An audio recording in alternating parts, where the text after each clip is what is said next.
Nuestro texto hoy viene de Ezequiel capítulo 2, versículos 1 a 7. Oiga la palabra del Señor.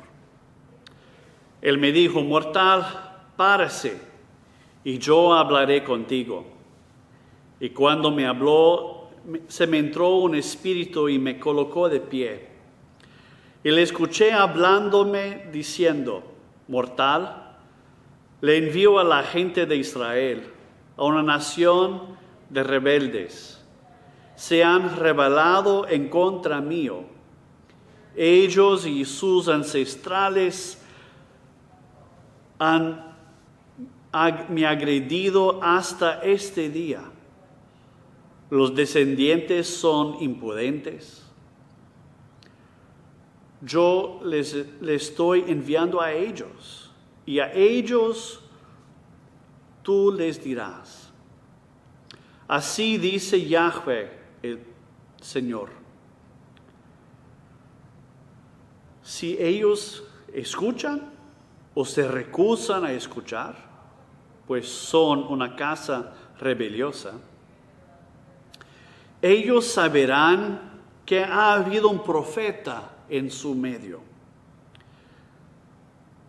Y tú, mortal, no tengas miedo de ellos.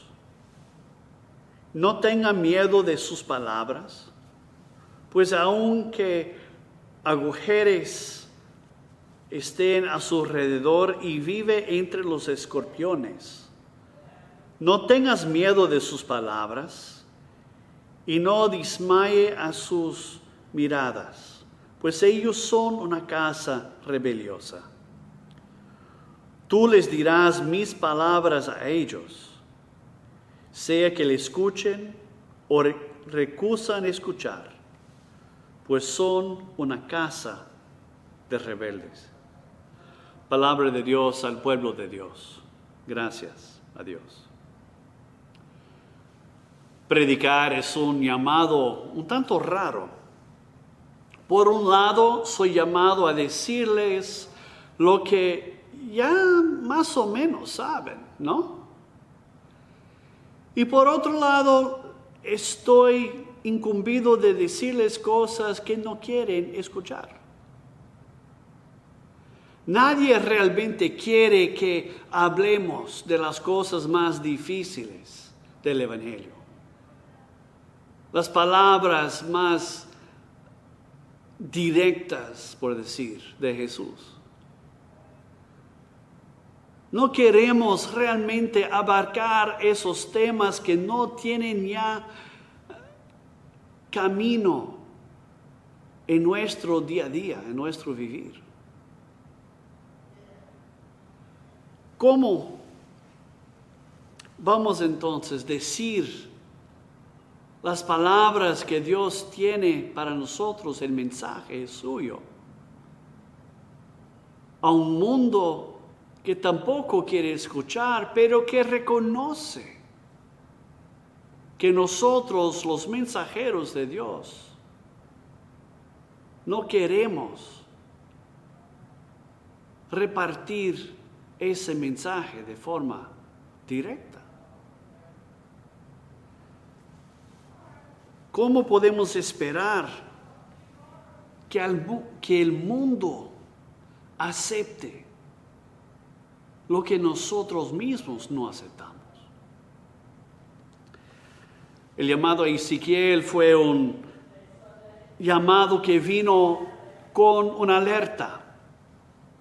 Dios le estaba diciendo: mira, Ezequiel, yo tengo una palabra para ti, pero nadie le va a querer escuchar. Vas a predicar a un pueblo rebelde que no quiere saber de mis palabras. El mismo tipo de alerta Dios dio también a Jeremías, a Isaías. Vemos en la vida de Elías y Eliseo que al profetizar las palabras de Dios se les puso en contextos difíciles, escapando por su vida. corridos de una ciudad, corridos de la presencia de reyes. Juan el Bautista perdió su cabeza. La vida del apóstol Pablo fue vertido de cabeza abajo en razón del mensaje que vino proclamando alrededor del mundo conocido. Fue echado a la cárcel, escupido, pegado con barras, azotado, apedrejado y dejado por muerto. Dios sabe que junto con el mandato que nos ha dado, que vivimos en medio de una gente que no va a querer saber del Evangelio, del buen mensaje que tenemos para llevar. Y nosotros bien lo sabemos porque nosotros tampoco realmente queremos vivir de acuerdo al Evangelio. No ha existido en la faz del mundo ninguna nación que ha vivido de acuerdo a los propósitos de Dios. La palabra de Dios a Ezequiel dice: esta casa de Israel, pueblo mío, es un pueblo rebelde que no quiere seguirle a Dios.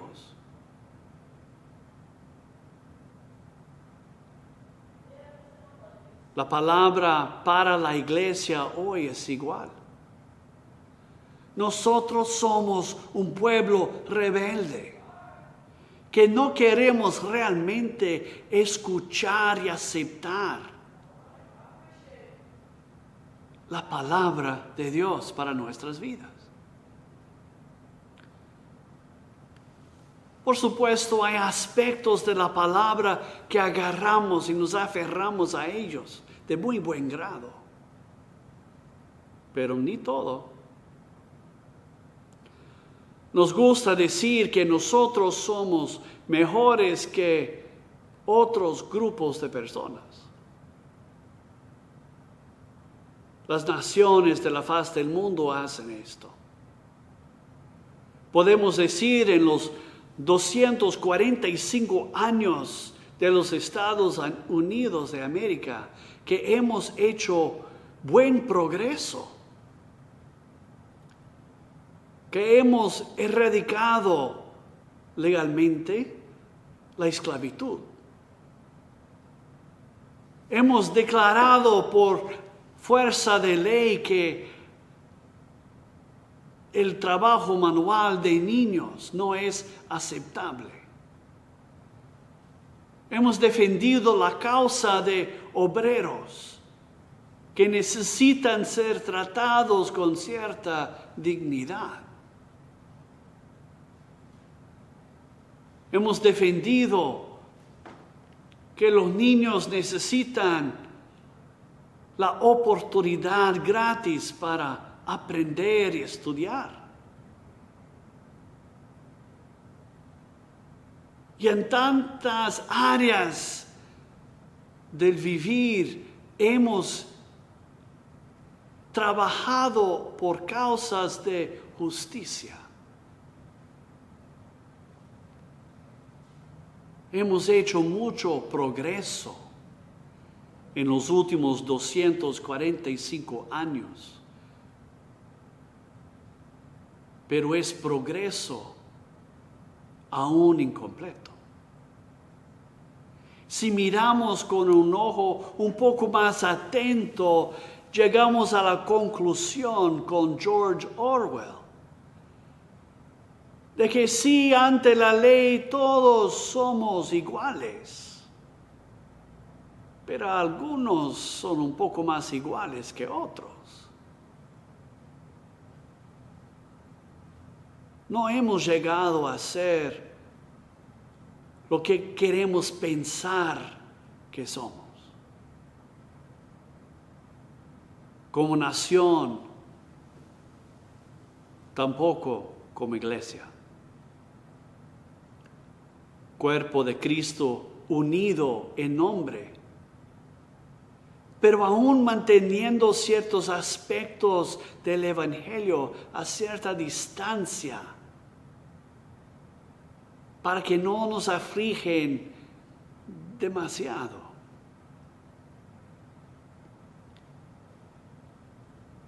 Nos gusta decir, nosotros tenemos el Evangelio, nosotros tenemos algo para reivindicar.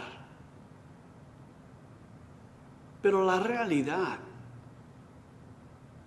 es que no somos perfectos. Sabemos esto. Pero queremos como si fuera reclamar perfección al momento de hablar y pensar, reflexionar sobre aquellas otras personas.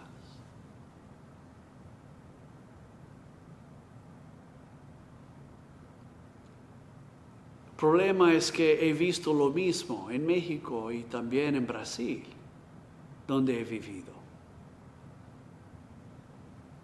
En cada circunstancia miramos alrededor y miramos a las demás naciones, a los demás grupos, desde lentes diferentes. Y es más fácil quizás mirar los defectos en culturas ajenas que mirar a nuestros propios defectos.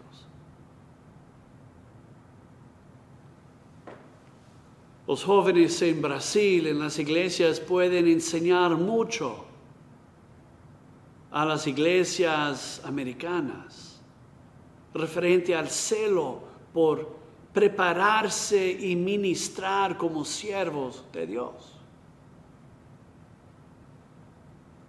A la vez, iglesias en los Estados Unidos pueden enseñar mucho a otros de otras naciones referente a cómo utilizar y apoyar instituciones para ayudar a dar comida, ropa y otros bienes a aquellos cuya necesidad es muy aparente.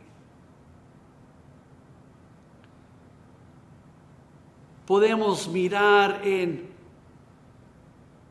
un grupo ciertas capacidades que superan ciertas otras capacidades de otros. Pero en cada caso somos rebeldes. Es una cosa para una iglesia norteamericana extender dinero para procurar ayudar a alguien que esté en crisis. Pero es difícil mirar que actúen como he encontrado en Brasil y en México. Que la iglesia abre sus puertas. Que abre el hogar de uno para acoger a alguien sufriendo necesidad.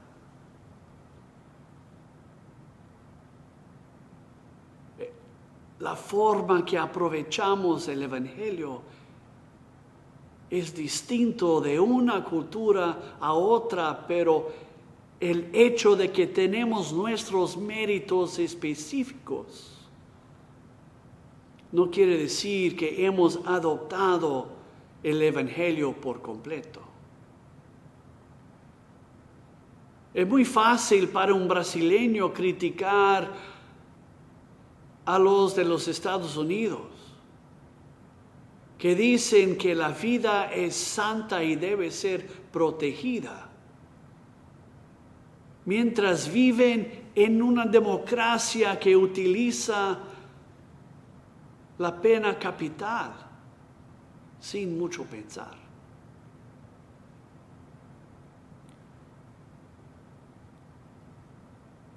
Lo difícil es que el mismo brasileño ofreciendo esa crítica se hace con dificultad reflexionar sobre los miles desaparecidos bajo el gobierno militar de generaciones pasadas. Ciertas cosas podemos decir abiertamente y otras cosas pasamos a la ligera. Porque en ciertas áreas de la vida no queremos que brille la luz. Pero Dios nos conoce a todos. Sabe que todos tenemos nuestras fallas, nuestras debilidades. Y viene a nuestro encuentro como vino a Ezequiel diciendo: mortal, tengo una tarea para ti. Quiero que seas mi portavoz entre esa gente que probablemente no va a querer escuchar. Y la palabra es dirigida al pueblo de Dios. Ezequiel no fue llamado a predicar a una cultura secular, a un ambiente no religioso, sino a la casa de Israel. Yo como pastor soy llamado a hablar directamente a la casa de Dios. Porque la transformación que Dios quiere realizar en el mundo debe de empezar dentro de la iglesia. Y para esto se requiere nuestra transformación. Es difícil que el mundo nos escuche cuando ha visto tantos excesos en la vida de la iglesia. Cuando ha visto en el pasado reciente y a veces también en el presente que se utiliza el púlpito para proclamar una xenofobia, que se utiliza el púlpito para incitar ira contra ciertas clases de personas. Cuando se ve en las acciones de la iglesia que no ha querido tratar con sus predadores sexuales.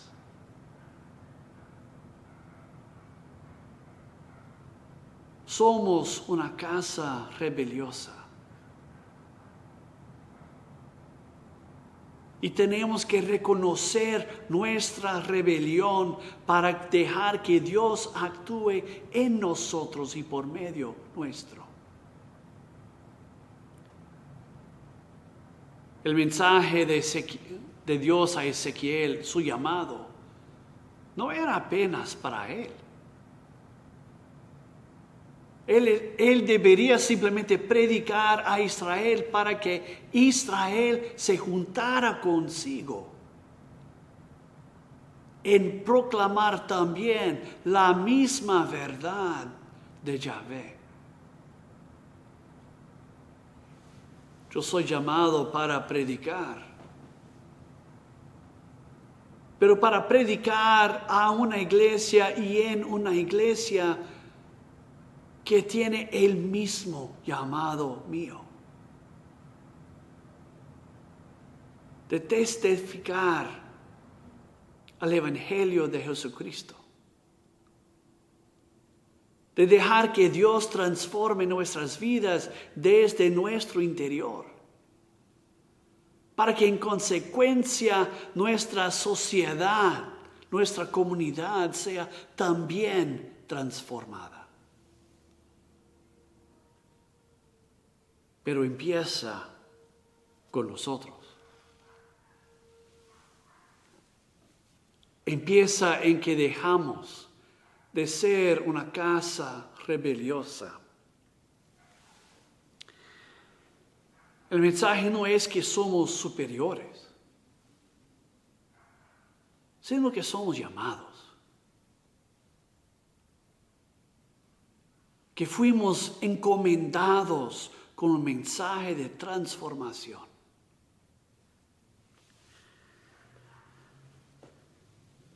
Es un encargo para aceptar nuestras fallas.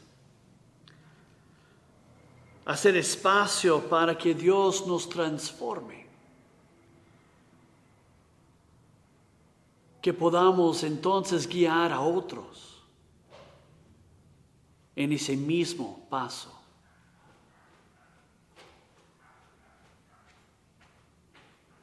¿Seremos nosotros la presencia profética de Dios? Nuestra comunidad, nuestro mundo lo carece.